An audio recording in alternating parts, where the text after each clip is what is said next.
Think about power for a second. What do you associate with it? Money, politics, your own boss, courts? Well, power is all of those things. We tend to see power as something distant and abstract, but very often something desirable. Gaining power itself becomes a goal in life and ambition for many people we know. Max Weber, a German sociologist and historian, defined power as an ability to impose your will on others. What having power essentially means is being in the driver's seat, having the control. It is creating the rules, whether written or unwritten, and having a certain group of people abide by them. Depending on who we are, each and every one of us holds some amount of power. Today, I want to invite you to look at it as a resource that you already have and should share with others. Someone once said that human rights are not like a birthday cake. Everyone gets an equal part, and even if you get more rights, that doesn't mean I need to give up any of mine. That's great, isn't it? Well, I'm sorry to disappoint you, but power is very much the opposite. Think about a huge birthday party that the whole society was invited to. Suddenly, you see an enormous cake. It would be enough for everyone, but there's a group of people very close to it and they cut themselves really big pieces. Other people had to stand longer in the line, and once they got to the cake, they could only get a small piece, which wouldn't really make them full. Eventually, there is a huge group of folks who were the last in the crowd and got to an empty plate. In this metaphor, the cake is the power, and the whole birthday party situation shows how unequal power distribution in our society is. And who gets to be the first to eat the cake? That is privilege. I started exploring the topic of power when I began my work as an educator. I have trained various groups, schools, institutions, universities, and companies on diversity and inclusion approaches. And what I've noticed is that very often, when we talk about equality and a fair world, we forget to talk about power and our personal link to it, our share of the cake. The difference between power and privilege is that privilege refers to advantages and benefits that certain individuals receive because of social groups they are a part of or they are perceived to be a part of. Power, on the other hand, refers to the capacity to exercise control as a result of those advantages and benefits. In Latin, the word privilege would translate into a benefit enjoyed by an individual or a group beyond what is available to others. So think about the last time you had to go to a shopping mall. Did you have to wonder whether the bathrooms there are going to be adjusted to your needs? Or when you were choosing college, did this decision have to be based on the fact whether it has elevators and other infrastructures that would enable you to move freely?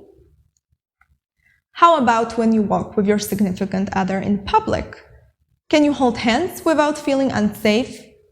Can you legally marry the person you love? This is the reality for many people. Yet, since it doesn't concern you directly, you don't really give it much thought, do you? The problem with privilege is that it often seems invisible to those of us who enjoy it. We go through life without really thinking that something that is completely normal for us would be unavailable to others just because of their gender, ethnicity, origin, race, disability, sexual orientation, or the economic status of their family. Privilege is systemic, and it often determines what opportunities in life are presented to you. The more options available, the more power you're able to gain throughout your life. I know that listening to this talk might be uncomfortable to some of you already. But it's okay. Going through that uncomfortable feeling is really necessary to understand these constructs better.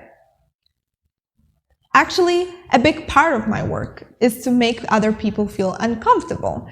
So when I ask folks in my workshops to tell me in what kind of relations power demonstrates in their lives, they are very quick to say, parent over child or teacher over student, and so on and so on.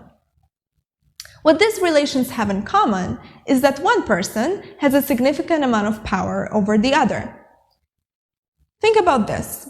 When you are a student, it is most likely that you don't get to set the rules of terms and conditions that you need to meet in order to pass a test or graduate from your school.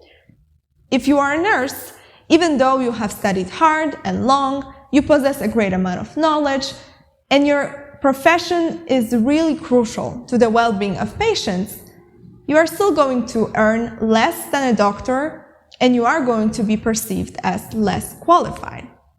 And this is exactly how power dynamics work. It is literally a system that has been in the making for years.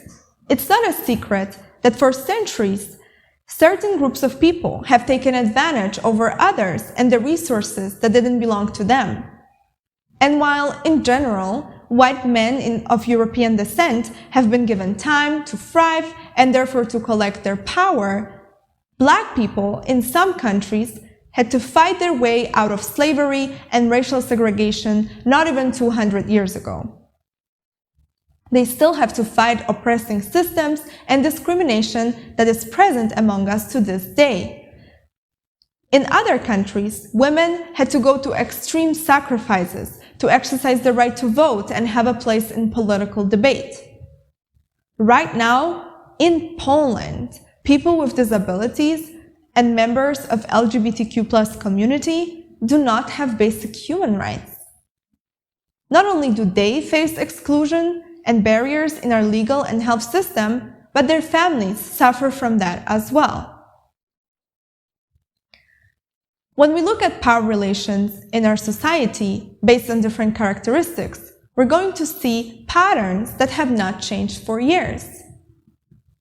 People who are collectively in power create laws and write rules which shape our reality, and this reality is adjusted to them. The laws favor their objectives, and the rules are in accordance with their needs. When an unequal relation of power takes place where there is bias and discrimination, people of those less privileged groups are going to be discriminated against. That means they will be denied rights or opportunities just because they are who they are. Let's take an example. When we look at technology and entrepreneurship, it is shocking to see that only 4% of venture capitalists are Black. And you know what venture capitalists do? They decide money. They choose which businesses to invest in, and therefore which and whose businesses are having a greater chance of succeeding and having impact in our world. Only 1% of chief technology officers in European companies are women. Why is this upsetting? Because technology runs so much of our everyday lives and will continue to do so. People from diverse backgrounds bring diverse perspectives and very often new solutions, which enable us to build technology that is more innovative and more accessible, hence more profitable as well. Instead of doing harm or caring only about the profit, it starts being useful to a broader public, and this is exactly the way we can shift power. I'm thinking here about Jana, a young Luxembourgish that I recently met in a workshop of diversity and inclusion for political activists. Being a young Black woman in politics has been sometimes extremely hard for her, but she managed to create platforms for other people of color living in Europe.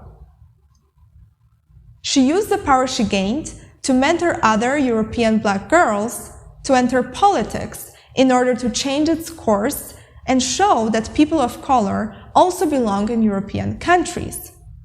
By doing so, she works to enrich a political arena with people who haven't had access to it before, but once they enter, they prove to be very effective and very often less afraid to take decisions that move our politics forward. She used her piece of power cake to show that people of color are an asset in building a modern and diverse Europe. But we don't need to look as far as Luxembourg. I have worked 4 years with migrant communities in Poland. Julia and Maria, women who migrated to my city from Ukraine and Russia, have started from a very underprivileged position. Literally, they were so far from the power cake, it was unlikely they were even going to get a crumb. But thanks to mentoring programs and platforms that our organization provided, they started carrying out their own initiatives, and eventually they have created businesses that not only enable them to work according to their qualifications, but also help other people with a migration background to learn Polish and access mental health care. People holding institutional power determine who is going to be the next to join them or come after them. They have a say in who is going to sit at the table. And you know one thing that we all have, no matter how much power we hold? It's bias. I mentioned it before because bias is a tendency to favor certain people over others. Intentionally or unintentionally, our brain associates people who look and behave differently than us with danger or lack of competences. And while we all have bias, when it comes to people who have a greater amount of power and are in leadership, their bias determines decisions that impact how our world looks. Most likely, those actions are going to serve people who already belong in the same group. It is not due to bad intentions, but the consequences affect our path to equality and social justice. So if we hack our brains and don't let bias make decisions for us, we will distribute power more equally. There is no one-size-fits-all solution to that. The secret to fight bias is to be very aware of its existence. Recognize that you may hold beliefs that are sexist, ableist, racist, homophobic, or transphobic, and confront them. Ask yourselves, where do those beliefs come from? Why do I hold them? How can I challenge them? It is important that when we make decisions, we think whether bias plays any role in them, and frankly, it probably will, so we gotta hold ourselves accountable to that. Especially if we hold a bigger amount of power, because the more power cake we eat, the more responsibility we hold. A variety of factors had to come together to enable me to give this talk. This stage today is power. And I want to use it by asking you to imagine this birthday cake metaphor again. Got it? Now, when you stop watching this, I want you to think about one platform that you have. This can be your workplace, school, university, a city council, or a local sports team. The position you have there is your piece of cake, your position of power. Time to share it. Today, do at least one small thing that will create an opportunity for someone who didn't have as much privilege as you did, who had to stand longer in the line to the cake and maybe haven't reached it. Tell others to move and make space. They had enough of the cake already. Use your power wisely. Fight your bias and keep learning. I am here to tell you that if you are in a position of power, you need to give up a part of it. A society with an equal power distribution is something that we need to collectively strive for in order to live in an advanced world and build systems which will deal well with crisis. The more power we gain, the more responsibility we have in building that world. By sharing your piece of power cake, you can create the change that will benefit all of us. Thank you.